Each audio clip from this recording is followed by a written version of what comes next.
I found out my husband has a 3-year-old child and the child was born after we got married. It was a quiet evening. The sky was calm, the television was soft, and the smell of stew filled the house. My husband sat beside me, laughing at something funny online. Everything felt normal until my phone buzzed. The message came from a number I didn't know.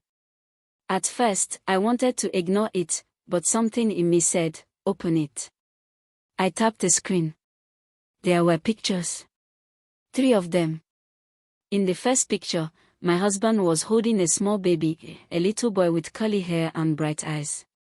My husband's smile was wide, the kind he gives when he's truly happy. The second picture showed him kissing the baby's forehead. The third one froze my breath. His left hand was visible, and on his wrist was the small tattoo of a crown he got before we got married. The same one I always trace with my finger when we sit together.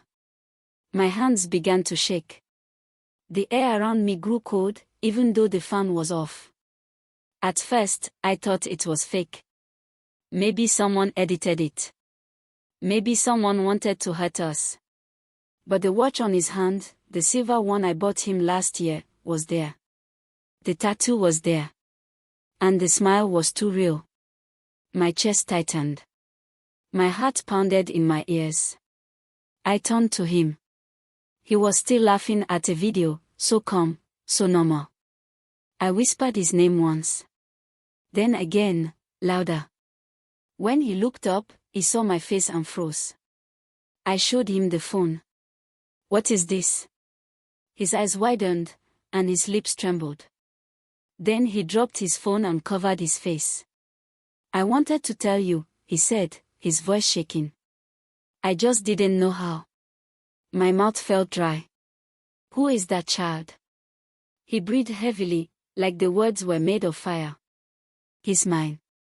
The world went quiet. Even the sound of the night insects outside stopped in my ears. He told me everything, how it happened early in our marriage when we were fighting all the time. A woman from work. A night he called a mistake. He said he has been supporting the child secretly, sending money, visiting sometimes, afraid to lose me if I found out. Tears filled my eyes. "And your family?" He didn't answer at first. Then he whispered, "They know. My mother even visits sometimes." My heart broke again, softer this time but deeper. His mother, someone I trusted, someone who hugs me every Sunday, knew, and I didn't. The room felt smaller. I sat down, hugging myself, as he tried to reach for my hand. "Please," he begged, "I didn't mean to hurt you. I just couldn't bear to lose you." But I couldn't speak. My world was spinning. That night, I lay in bed beside him, staring at the ceiling, not blinking.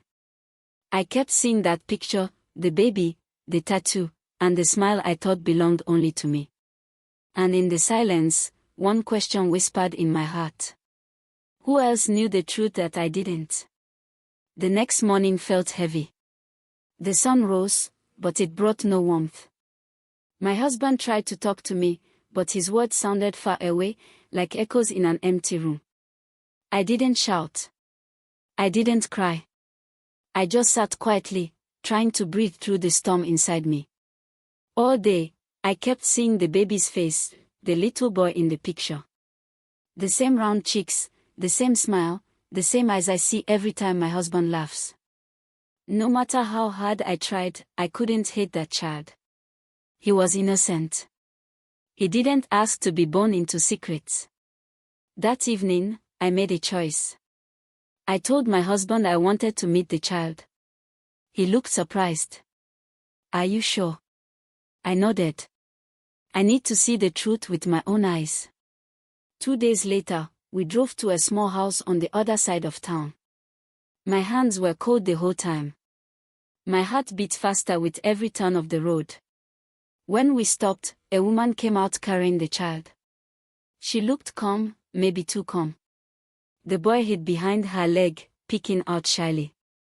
His eyes met mine, soft, curious, and bright. I knelt down and smiled. Hi there. He blinked, then held out a small toy car, its paint chipped and old. Do you like cars? He asked in a tiny voice. My chest tightened. Yes, I whispered, I do. He giggled and ran in circles. My husband watched, silent. The woman avoided my eyes.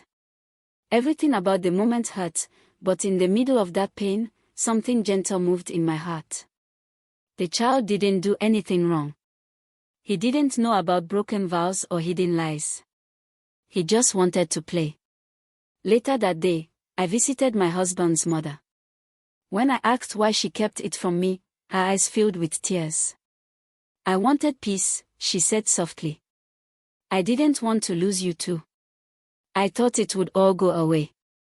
But secrets don't go away. They grow in the dark. That night, the other woman sent me a message. It said, now you know. Let's see if you can keep him. I stared at the words, my hands trembling, but I didn't reply. I deleted it.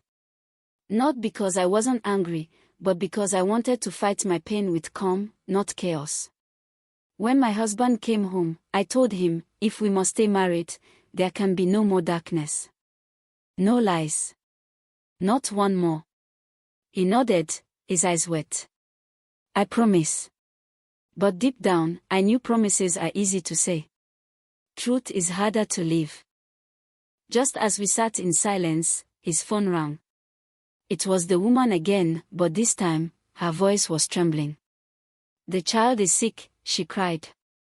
He has a high fever. Without thinking, I grabbed my bag. My husband looked at me, confused. I'm coming too, I said. He nodded slowly. Okay. As we ran out the door, I wasn't sure if I was running toward healing or into another storm. The night air was cold as we rushed to the hospital. My husband drove fast, his hands shaking on the steering wheel. I sat beside him, silent, staring out the window. I wasn't sure if my heart was breaking again or learning something new about love, the hard kind, the kind that doesn't always feel soft. When we got to the hospital, the child was lying on a small bed. His face was pale, his tiny hands clutching the edge of a blanket. I felt something deep inside me break, not in anger, but in worry. Without thinking, I walked closer and placed my hand gently on his forehead. It's okay, I whispered, you'll be fine. The woman, the child's mother, stood at the corner, her eyes tired and red. For a long moment, none of us spoke. My husband looked at me like he was seeing me for the first time. After the doctor gave the child medicine, I stepped outside. The night was quiet, and the stars blinked softly above. My husband joined me, his voice low and filled with guilt. I'm sorry, he said again. Every day, I wish I could undo it. I turned to him slowly. You can't undo it, I said. But you can start being honest from now on. He nodded, his eyes shining. When the child got better and we left the hospital, something in me began to change. I didn't forgive instantly. I didn't forget either. But I felt peace growing slowly, like a small plant pushing through hard soil. At home, I made new rules for myself and for us. No secrets. No lies. No pretending everything is fine when it isn't. If our marriage was to survive, it would have to be built again, brick by brick, with truth as the foundation. Some days were quiet. Some days, I cried alone in the bathroom, asking God for strength. But each time I wiped my tears, I felt lighter. I started reading again, walking outside, writing my thoughts in a small notebook I called my healing book. One day, I wrote, forgiveness is not saying it's okay. It's saying I deserve peace. Slowly, my husband began to change too. He called the child openly now, never hiding his phone. He told me everything. And when he thanked me for staying, I told him, I didn't stay for you. I stayed for my peace, to end the silence. Months later, we visited the child together. He ran to me and hugged my legs, laughing. His little voice said, "Auntie, thank you for coming." I smiled softly. "You can call me whatever you like," I said. That hug healed something no apology could. When we left, I looked at my husband and said, "Love isn't perfect, but it must be honest. From today, that's the only love I want." He nodded, tears in his eyes.